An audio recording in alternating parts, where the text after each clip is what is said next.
that's why tonight, and a lot of people will be asking questions. By tomorrow, the Bola Tinubu government and the APC will have spent 2 years in this dispensation. And the question is whether or not, how have they fared? You are a leader and a big voice in the opposition. You see, what is your own assessment of this government in the last 2 years?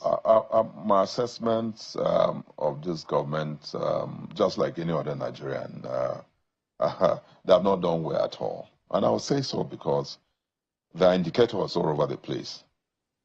If, as a student of global economics, I would like to say that when you embark on certain economic policies that will impact very negatively on the people that you govern, you must also, in the same vein, initiate factors that will mitigate the pains that will be experienced by these people. Unfortunately, you devalue your currency, you remove subsidy both on energy, subsidy on energy and transportation. You have increased the MPR, that is the monetary policy rate. And so there's no way that any country can survive that, especially a developing economy such as our own. More so that we're not a producing country.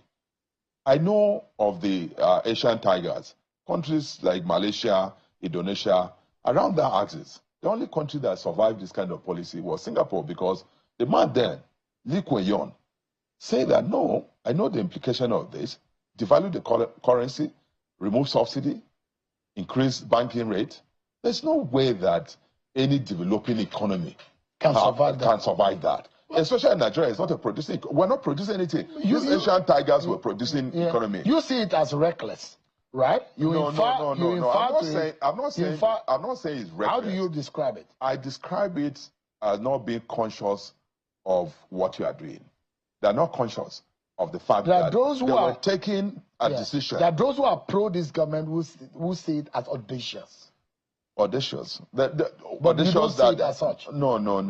That those decision. When you if you were in the presidential, how would you have done? If I was the president, and I was removing subsidy on petroleum products, on petroleum products, I would have put in place, because you see, transportation drives a lot of things, inflation, because somebody who picks food stuff from one point to the other at a certain cost, transfer that cost to the end user. So if I'm doing that, what are the mitigating factors that I will put in place that can mitigate those pains? This government didn't do that. And so... No buffer. No buffer. And so it's a problem. You remove subsidy and you devalue your currency at the same time, and then you increase banking rate. People can no longer save in this country because inflation erodes completely the purchasing power. But Governor Suswam, so where is the illusion now? You see what happened earlier in the week, last week or thereabout. The leaders of the APC said that the president, they clapped for him. Kudos to the president. And guess what? Guess what? You are saying thumbs down. You know what the president got?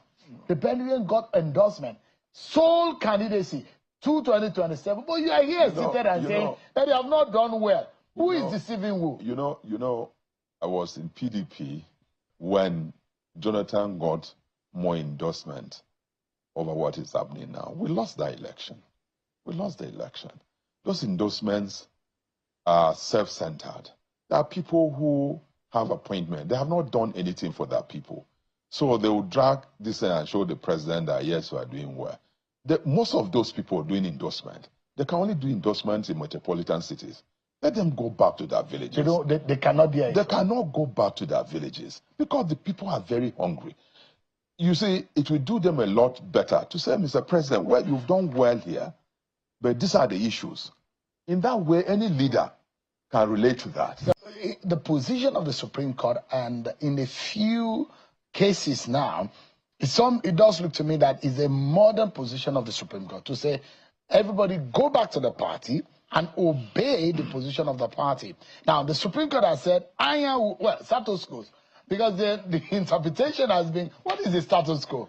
Is it what the secretary, the zonal position in the statute to say, Ude Okoye is now our new man, not Sam Ayawu, or status quo before or after Sam Ayawu left? You see, the real thing is that with INEC, the person recognized by INEC is Senator Anyanwu.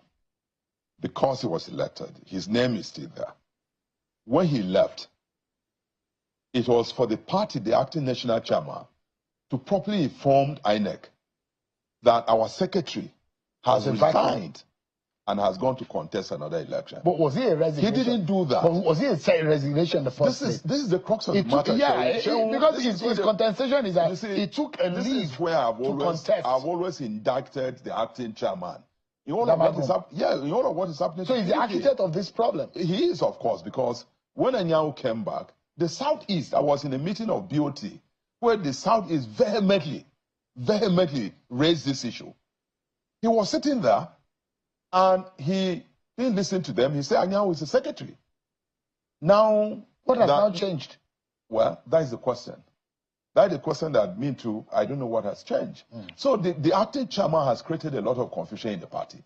And people are failing to hold him accountable to it. We wouldn't have been this quagmire bet for him. Governor, we're due to go. But just in about 40 seconds or thereabout, that's how much I'm being told that I have left. Those who believe that, look, Tinubu is going to coast home in 2027, the way a manner opposition is behaving. And those, if any party is to beat the APC, it may not be able, PDP cannot do it. And it has to be by a coalition of some political parties coming together. But some political analysts have said Tinubu is on the fast lane of getting a re-election. Let me tell you something.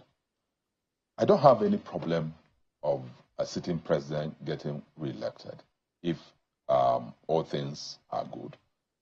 The coalition is being talked about. Who knew, or whoever thought that Peter Obi has no governor, had no one senator? How many votes did he get? 5 million votes. He almost, in most places, they say he won, he was rigged out. He trounced the president in his own state. The worst election that you can face is against the people, not against political parties. So my advice is that the president should address the people. He should forget about the sycophants who are endorsing him or about political parties. If we face the people, in most places where strong presidents have been removed, they have not been removed by political parties. They have been removed by the people. Senator. So it is worse to face the people and face political parties.